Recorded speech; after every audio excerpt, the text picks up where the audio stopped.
செந்தமிழ் உலகத்தோடு பிறந்த தமிழ், கல் தோன்றி மண் தோன்றா காலத்தே முன்தோன்றி மூத்த தமிழ். சுயம்பர மண்டபத்தில் உனக்கு என்ன வேலை? விசித்திரமான கேள்வி வேந்தரே.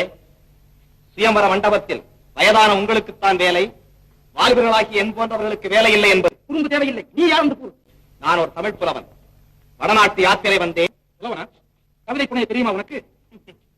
கவிதை புனைய தெரியாத புலவன், கத்தி தூக்க தெரியாத வீரன், இவர்களை தமிழகம் இதுவரை கண்டதே இல்லை.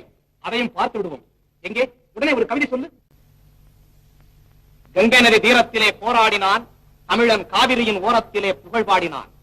பொங்கு கடல் அத்தனையும் கட்டி ஆண்டான் தமிழன், பூதலத்தில் மேலவனன் உலகம் போற்ற. நிறுத்து நிறுத்து நிறுத்து.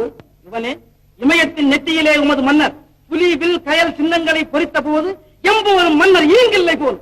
காவா நாவில் கனகனும் விசயனும் இருந்த மன்னர் தம்முடன் கூடி அரும் தமிழ் ஆற்றல் அறிந்தலாகி செப்பிய மொழிகளை தேரனு புலர்த்துவேன்.